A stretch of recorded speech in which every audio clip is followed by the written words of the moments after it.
In 2023, Harry Sheezel did what many thought couldn't be done. Start as a cash cow, but by the end of the season was a premium.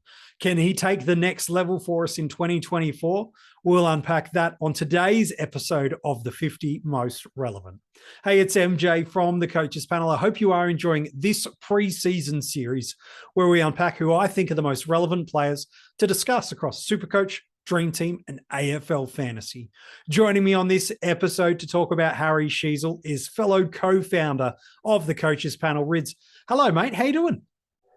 Mate, what a player to talk about, MJ. Like, this guy, he did everything, didn't he, last year? We actually even traded him out. We cashed in on the cash that he had generated, and we were trading him back in afterwards. It was ridiculous how it worked. He could not have had a better season from a rookie perspective. He averaged 99.5 for us in SuperCoach, 15 tons on a top score last year. Of course, it's his career high, given it's his first season of AFL, a 136. He's priced over $550,000 for us in SuperCoach. While over in AFL Fantasy and DreamTeam, he gave us an average of 97.3, 11 tons in that format, and a top and career high score of 129. He's priced just under $900,000 for us in DreamTeam and $878,000 in AFL Fantasy. Rids, I think everybody, when it came to round one, had Harry Sheezel in their starting squad. He was on field, and we were looking at him going, we know this kid as a junior, a really classy user of the ball. Well, we know with North Melbourne rebuilding, he's going to get plenty of opportunities. When we saw him got moved to the preseason halfback role in some of those practice and preseason matches, it was like, okay, well, he might be able to get us a 70 or an 80. I don't think anybody saw, as good as a Nick Dacos was in the season prior in that role, he outperformed Nick Dacos in this role just 12 months later. Gosh, Harry was phenomenal for us. And on top of that, there was a variable that we weren't even banking on. Like, we were hopeful, but that DPP gain of defense and having that forward defense positional aspect was just amazing. Whether you use that to trade into our value option in the other line, whether it was just an interchangeable, another person to help cover the buys, he was just amazing on every level. And like, when we entered round one last year, we were going, okay, this kid's very, very talented, yeah? But he was a forward, mid. We were thinking, what's this new role as halfback? What can he actually do? The hauls, the zeebles. There was a lot of stuff going on. No one would have even considered that was going to be the outcome. Wowee, yeah? It couldn't have got better for him from just getting comfortable at the AFL level, and from us, from a fantasy and SuperCoach perspective, couldn't have got better. He was 11th in the league for overall effective disposals per game, not just amongst rising stars, everyone. Top 10 in the league for uncontested possessions per game. Again, that statistic might not be so surprising, given the way North Melbourne chose to deny opposition the ball in that defensive half. And he, alongside Zeeble and Hall, amongst others, certainly benefited from that. I mentioned those seasonal averages of 90 plus across all of the formats and double-digit hundreds. Well, there's also some 120s in there, highlighting the ceiling.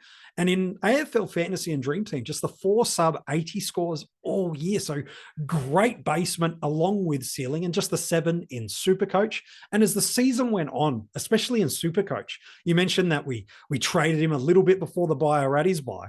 Well, people were trading back into him, and post-buy in SuperCoach, he went at 103.1, which was a bump of almost 6 points per game for what he was doing pre-buy, and it was comparable in AFL Fantasy and DreamTeam. He goes 97.7 pre-buy, 96.6 post-buy normally, and we saw it a little bit with Dacos.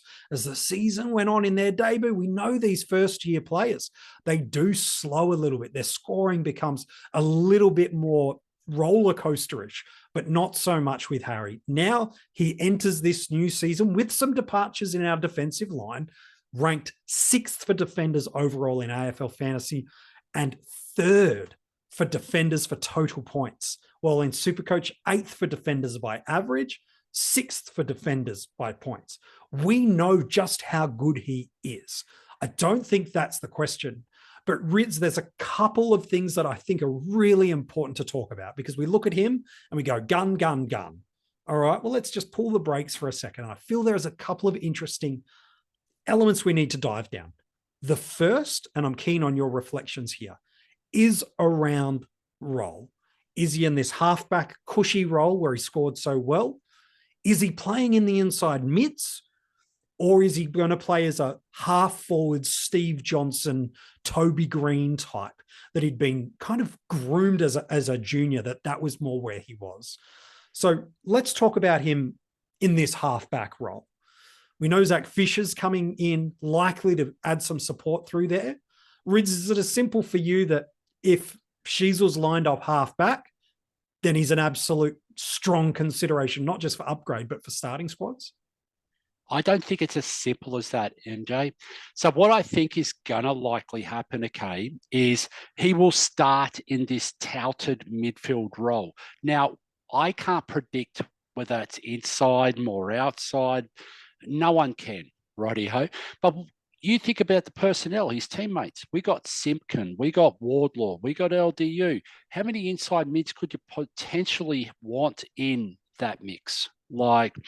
And do you really want your absolute gun superstar young kid that you're going to pretty much invest the next 10 to 15 years on inside at the age of 19?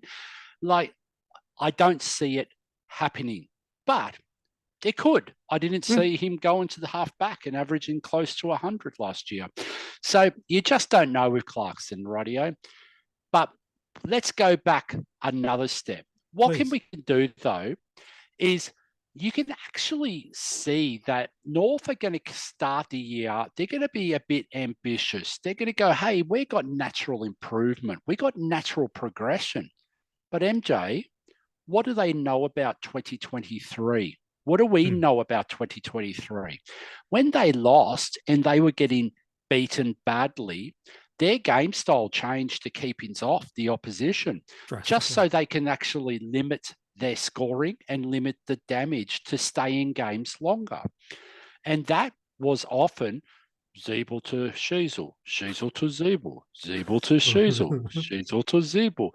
It's like the Zills brothers, or whatever, the Basham brothers, whatever you want to call them. That's what happened, though. They were just touching the ball and keepings off. Guess what, MJ? What do you forecast that round 5 is going to happen if North Melbourne are 0-5? There's every chance that they resort back to minimize the damage. Correct. Let's retain the ball a little bit more.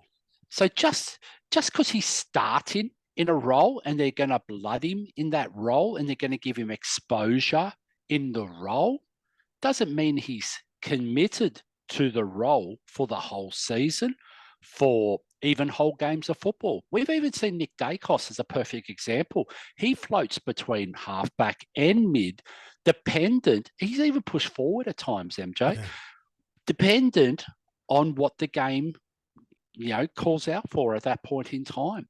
So just that, it's in itself, wowee, yes. There's a lot of guesswork in that, a lot of gut feels, it's a punt, yeah? And then you're going to have to rely on a bit of luck, whether that outcome matches that punt. Absolutely. We talked a lot about Zach Fisher a little bit over a week, 10 days ago in the 50 most relevant, that we believe at the coaches panel, he's been brought in to play this halfback role. It helps free up others and he becomes that distribution outlet and option. It wouldn't shock me at all. We've seen with Clarko that he's happy to give kids an opportunity to develop off the halfback to react. So it wouldn't shock me at all to see a Colby McKercher get a little bit more nurtured through AFL football. He goes into that halfback role at times, and we do see Harry move into this midfield. I'm curious, Rids. We talked a little bit yesterday with Vam about some stoppage and transition trends in scoring. It's an interesting thing to look at because North Melbourne are a heavy look at those midfielders that you mentioned, the Wardlaw, the Simpkin, the LDU, throw Phillips and Powell if you want to in the mix there. Heavy stoppage team. Love that. In tight, win the footy, and then explosive move the ball on quickly from those moments. I suppose I've got two questions for you off the back. I know you've done a ton of work around the transition and stoppage trends. Jaden Popowski's an absolute legend in the community, has given you some data that you've done some analysis on for us as well. Can you talk to me about how, if Harry goes into the midfield, what that means for him? And if there's some parallels to some players in the AFL from similar styles of clubs that are heavy stoppage and then score off transition that we might be able to kind of get some learnings and insights from. So due to the unknowns and the variables, okay, that are going to dictate what mid-roll Sheezel plays, what I did was I just did a like for like, okay? So, and we've only got 1 year of data for Sheezel, so we can't go and add more and more and more layers to it. So what I did was I reached out to old mate, and I've got to give Vams a bit of credit here. He was talking about Dunkley, and I was intently listening to it. And what happened was it sort of went ding, ding, ding, ding, ding. Might be how we could use some of this data that someone like Jaden, who's an absolute genius at gathering and displaying it and getting people to interpret what they need to out of the data, can use for it. So I reached out to Jaden, and seriously, MJ, I know I'm old, but like this is a new layer, okay? Jaden's probably young enough to be my grandson. Like it's ridiculous, okay? And the amount of talent this kid has is just, and he's so nice. So to anyone listening, I would just want to call out Jaden Popowski. If you don't give him a follow, will you? Instagram, X, he's on all of those. He's whatever it is. If he's on OnlyFans, go and substitute and register and actually sub to him, okay? So it doesn't matter what it is. The kid deserves it. Whatever he gets, he gets. So Sheezel's transitional to stoppage ratios, okay, for last year. We're looking at 25 to 28, okay, which is really, it's out there. It's crazy, okay? He's uncontested monster. Like, so what I did was I reached out to Jaden and said, hey, Jaden, you want to do a quick search for me on a few people. And I found two guys that really interested me. One was Jordan Dawson, your man from last year. And like, I know that you had Josh Dunkley number one, but if we know what we know now, Dawson was number one, okay, last year. Dawson, when he was playing that halfback role a few years ago, his ratio was 80 to 25. So straight away, very similar to the Sheezel, okay? Very heavy transition scoring, yeah. What happened, though, was he went inside to mid last year and his ratio leveled out. And we saw it with Dunkley yesterday, okay? How it's generally closer to that 50-50 split when you're playing that inside mid-roll. So Dawson then started doing the 60 to 50 ratios, okay, from last year. So straight away, my mind was going crazy, going, okay, I saw Dawson in that role last year. He played predominantly inside mid. He was actually a stoppage king at times. But he did roll back and he did have a little bit of that half back, a little bit of that linkage transitional play. But he was absolutely inside, okay? And again, that's due to personnel at the Adelaide Crows. If we think about it, okay, we had Rochelle, we had Rankin going through that midfield to try and inject some speed into it. But the mainstays were Laird and Dawson. So, and that's where I'm getting concerned because North Melbourne's personnel was Simpkin and Wardlaw, LDU. Very, very relatable, you know. So I would have to say Sheezel to match a Dawson type would have to have that very heavy inside mid-roll, okay, for the output of when he plays mid. The other guy that jumped out at me, Jack Crisp, a few years ago. So his splits were 62 to 70 a few Sorry, 62 to 30. Sorry, I can't read my notes. And the worst thing about it is I typed them. So there's nothing about my handwriting, okay? But 62 to 30 is the ratio splits, okay, for turnovers to stoppage. Transitional, sorry, because turnovers are part of transitional points in the split. Yep. And for those out there that aren't quite across it, it's kick-ins and turnovers are pretty much how they class the transitional point breakdown, sorry. When he went into the mid, though, the ratio became 42 to 53. So it was it almost flipped. The stoppage was predominantly the way that Chris scored, playing in that role. Again, if you think about it, when he was playing that mid role, he was very inside, accountable.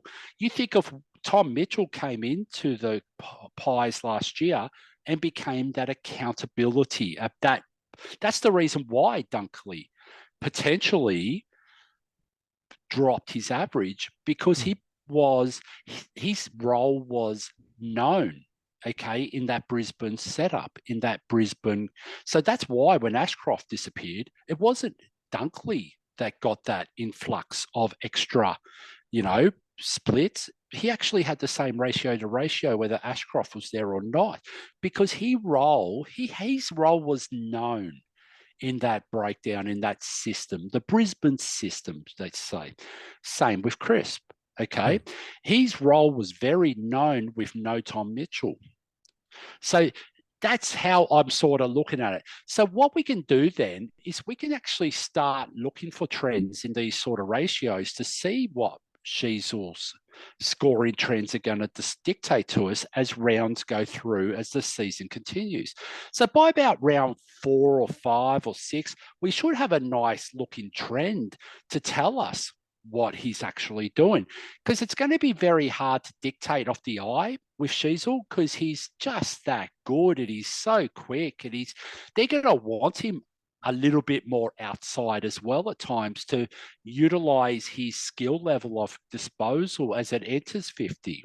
So there's a lot to unpack in that space, but I just wanted to show how you could use that data that guys like Jaden do as a full-time type of job to actually, frank what the eye or the gut is telling you what that role is actually doing. I think it's really, really helpful. And it's a new area for the fantasy footy community to start doing. Because often we would just do, if he's off halfback, I'll go get him. And if he's not, well, we'll wait and see. Or they have to get centre bounce midfield minutes to score, and then we do it. Whereas we don't always see that correlate of centre bounce and a high inside midfield role transitions into scoring. And so this is a new area and dynamic of the fantasy footy community that for some, they hear people talk about stoppage and scoring and transition trends. It's like, I'm not with you. And others are going, yes, this is exactly the nuances of data that I'm looking for. I think when it comes to a Harry Sheezel, we will know a lot as this preseason unfolds. Already, David King, as a former North Melbourne great, a football commentator, has come down and said, look, numerous occasions, he's gone down to training and seen Harry Sheezel train playing through the inside midfield role. Now, here's what I'll say about that. When you play match simulation against each other, you need double of everything. So is this just training and giving me exposure and experience? We'll wait and see as the preseason evolves. There's another variable to that, yeah, MJ. please. North Melbourne know what he's going to do in that halfback role. So why would he need 100%. to train in it? 100%. Like, they know they can throw him behind the ball at any time to slow it down, to keep hold of the ball, to keep it off the opposition. They already know that. So he doesn't need to train in it. Give the kid exposure through preseason in that newer role. Yeah, give a Colby McKercher the chance to learn that. Give a Zach Fisher to learn this system. Give Harry the chance to build up that endurance, to learn what it's like to stand alongside one of the best clearance mids in an LDU to go, okay, if this is where I'm going to potentially get over my career, this is what it means. This is how I've got to train and build and get to. So that's the beauty of what the preseason holds for us, is we don't just take a narrative and go A equals see without understanding what can happen. Is there a world where Harry Sheezel starts pre-season playing through the centre bounce midfielder, and in round one, he goes back to half back? Yeah, that's absolutely it. Is there also a world where he plays as an inside mid, but they try to get him as that second touch player and let the likes of a Wardlaw and an LDU win that first hard touch, get that stoppage, clear it out, and he becomes the class on the outside and starts to sit a little bit more in that space that you mentioned of Jordan Dawson? Yeah, that is the case. So, MJ, people are sitting at home right now pulling their hair out. Why don't you use Nick Dacos as the obvious comparison? You know what? I would love to use Nick Dacos as the obvious, but Australia and AFL is not up to date with the data that's required to actually track this stuff. They are not at this point in time, and hopefully it changes in the near future. We're not directly associating these trends to a position yet. No, not yet. It would be lovely to have those breakdowns. Okay, when Dacos went into the midfield, this was his breakdown of the transitional points and the stoppages. Oh, as a halfback, this was his breakdown. If we had that, we would be talking about it right now. Correlated as much as we like, yeah. Yeah, we don't have it. So that is why, you know, Vams even said it yesterday, like we're a little bit behind where we should be. Okay. As a sporting code in terms of our data analysis, in terms of what's publicly available. But you know what? I'm going to flip it a little bit. Please. On the positive, how cool is it to be able to throw a bit of data behind some of our theories? And you know what? It may not end up eventuating because there is a level of translation through this. Sure. It may not eventuate, but guess what? We're doing guesswork anyway. We're going off hearsay. How many times, you know, in the preseason, in days gone by, did we have a gut feel? Oh, I'm going to back my eye. Well, how do you frank your eye test? How do we make sure your eye test is actually reliable? We're starting to get a little bit more advanced, a little bit more able to do so. But again, there's a lot of translation, a lot of interpretation required when we do so. It certainly is. How regular does a player in their second season of AFL football increase their scoring, let alone at the level that Sheezel is, hold or transition to the next tiers of becoming a premium or a top-end premium? Can I tell you? It's really pretty rare. Over the past 10 or so years, there are guys like Jackson McRae, Nat Fyfe, Tim Taranto, Marcus Bontempelli, Clayton Oliver, and a Nick Dacos who have all done that. They're not the only ones that have done it, but how common is a second-year player to hold or increase his scoring by any significance? It's not normative. That said, how many first-year 18, 19-year-old players come out and average 90 plus? Can tell you, it's not that many. It's all about pulling those data threads, understanding the game of football, using statistics to as far we know, then pulling every other piece of known information we can. Here's what we know about Harry Sheezel and about North Melbourne. When he's in that halfback role and North Melbourne are trying to maintain possession, he's right up there with the best premium defenders that we have, and he'll need to be, given that's what we're paying for him if he's in that role.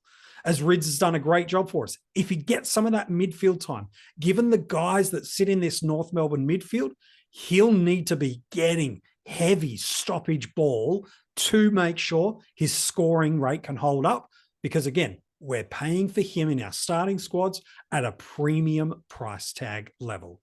Is he going to have some role volatility?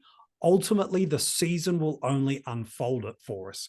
But if he's in that inside midfield role and getting clearances and winning stoppages and being farmed through the football in transition as well, okay, there's a world there. This guy picks up defensive mid status and is still a premium for us. There's a world where he stays across that halfback line. And unless North Melbourne's game style becomes more attacking and less possession heavy, then we know what he's going to be. He could help you through those early buys with no North Melbourne buys through those opening round and early best 18s. But it's rare that a player of his age and experience delivers it. So is he an upgrade or is he someone to start? I think the information you get through this back bit of January and through February, through preseason matches, through press conferences, through injury variables that come, and ultimately watching your eye and backing some of that data that Rids has walked us through will ultimately give us the great indication of what we do. I'm just going to say as well, Rids, MJ, is there something else there? Every time we see someone move from defence into the midfield, and this is in recent times, okay, we doubt initially, okay? We go, can't be done, not going to be done, whatever. You think of Laird, the first year he moved into the midfield. You think of Callum Mills, the first year that he moved in. Jordan Dawson was not the number one defender chosen across the formats for round one last year. We keep doubting. So there's more reason to doubt when it's an 18 or 19-year-old kid doing it in his second year. Yeah. But the thing is, don't put a limit on these guys. These guys are guns for a reason. Absolutely. We are seeing more and more young players come through and hit their strides at younger ages. We're seeing more and more first-year players not just limping over the line to averages in 50s and 60s, but being really strong 70s, 80s, and in Sheezel's case, 90 plus averaging players. Do you have to start him? Of course not. But you have to consider him. You have to put him on your watch list and you have to keep a really firm eye. If he doesn't start for you, where is his role? What is some of that stoppage rate? Where is he playing? What is that North Melbourne game style? And is he ripe for me to get at a price point to trade into? Did North Melbourne slow down that ball movement? There's lots of unknowns, but there's lots of things that you can put in your little fantasy footy black book. Ask yourself, what do I need to see? And as the preseason and early season gets along, you tick them off. Rids, draft day is interesting to me to see where he goes. He's a top 10 defender across all the formats. So he's going as someone's D1, but probably the greatest variable on draft day, especially linked to Harry, is the timing of your draft and the amount of information that comes out. If it comes out, he's playing as that high half forward with a little bit of inside mid, but we want him on the outside. There's a world where I see him not only being a D1, but fading outside of the top 50 selections overall. Equally, we see a really defined halfback or a defined inside midfield role. All of a sudden, he's a D1 and a top 30 overall selection. So I know that's the greatest variable, but where do you feel comfortable drafting Harry Sheezel on draft day? Okay, so there's two categories of draftees, drafters in this scenario, okay? Someone who's owned Sheezel last year and just loves him. Guess what? They're going to hype him anyway. They're taking him as a D1, okay? Then there's going to, so it doesn't really matter. So if you're one of those categories, you're the only one in your market for Sheezel. I want to make that very clear. Don't rank him as a D3 and expect him to be there as a D3. You're not going to get him. So you just have to make one decision on draft day. Do I want to own Sheezel and am I comfortable? He's my D1. Whether he regresses, improves, irrelevant. Do I want to own him? Do I want to have a kid that I love to watch, that I want to own? You got to enjoy fantasy and drafts, yeah? So at times we want to own someone we enjoy watching. If that's Sheezel, you have to plan accordingly and you have to take him as a D1, but plan for it. Don't plan him, I'm going to let him slide to the 6th or 7th round and take him as my D1, because that's just, it's not realistic, yeah? No. So people draft off previous averages. They don't draft off a lot of things. Yeah, but there's also drafting off what they enjoyed the year prior. And I can tell you now, everyone owned Sheezel on a salary cap format last year, no matter what format you played. Yeah. So everyone enjoyed it.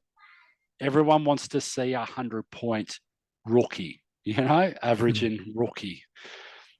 People are going to have like a large investment in getting Sheezel to their team.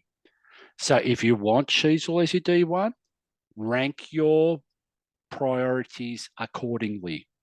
There's enough correlation in some people's eyes, while the data might not be as detailed as we like to go, well, he played the same role as Nick Dacos off halfback. Nick Dacos became one of the best defenders for us last year. He had a better first year than Dacos. Maybe he'll have a better second year. All it takes is one person to be bullish on a player on draft day, and they'll go quick. If you really want someone, maybe you've got to rank them a round or two earlier. Equally, if you're cold on a player, that's okay. You just can't be disappointed if you rank them accordingly. Rids, as always, an absolute pleasure to talk fantasy footy with you. And Harry Sheezel's a great player to unpack for 2024. Anytime, mate. You just call me whenever you want to chat, and we'll chat fantasy all day, yeah? It sounds great. Our wives won't like that, but that's totally fine. We can make that happen. If you want to go and check out the corresponding article for Harry or any of the other players we've revealed so far in the 50 most relevant, you can do that now at coachespanel.tv. The links, if you want to follow Jaden, by the way, who Rids alluded to, we've got his Instagram and his X or Twitter handle for you in the description of this episode. So you can jump in there wherever you're watching it on YouTube or you're listening to it over Spotify, Apple Podcasts, whatever it is. Jump into the description of this episode. You can go and check it out. If you are listening to this audio podcast, make sure you follow us, leave a 5-star rating and review, and share the episode with a mate or your fantasy footy community, that group in your draft league. Let them know about the great content you've been able to hear about this preseason. And if you're on YouTube, do you agree with some of the takes that we've shared about Harry Sheezel, about some of the stoppage trends and where and how this might impact Harry? Well, you can have your say in the comments below. Subscribe, turn the notifications on. Every single day this preseason, we're dropping a fresh video, not just in the 50 most relevant, but preseason long. There's videos dropping every single day. In 30 seconds, I'll tell you who's coming in next at number 31 of the 50 most relevant. But if you do love what you've got from the coaches panel this preseason, maybe you've been listening for a couple of years now, can I encourage you, become part of the Patreon. A couple of dollars a month, support the coaches panel as we every single day are giving you some of the best fantasy footy content covering SuperCoach, AFLFantasy, and DreamTeam. If you want to do that, whether it be at a cash cow, breakout, or premium tier level, all the details to become a Patreon and a supporter of the coaches panel in the description. MJ, you've got to be better at sales, mate. You've got to go for the top. Oversell, okay? Go for the top. And then if they accommodate and say, no, I'm happy to pay less, at least we get something. And then we can pay Jaden for going and getting us some data every now and then. All right. Do as Red said. There you go. Details in the description of that. So who's at 31 tomorrow in my 50 most relevant? Time for another collab. The 30s have been the decade of the collab, hasn't it? JD from the fantasy footy community. He's been really successful over the past number of years in AFL Fantasy and in SuperCoach. He joins me for a special episode. He's a player that this time last year, I don't think was on that many people's radars. But as the preseason matches went on, everybody had him. And by season's end, he was one of the most dominant scorers who we felt most weeks we could put a vice captaincy or a captaincy on and get incredible ceiling. But a little bit has changed for him, for his club, and for the makeup of that team in 2024. Is he relevant? You bet he is. So even if you don't start him, even if you've got some concerns about what may unfold for him and his team early in the preseason, yeah, you're going to want to keep an eye on him in 2024. Who is he? Find out tomorrow in the 50 most relevant.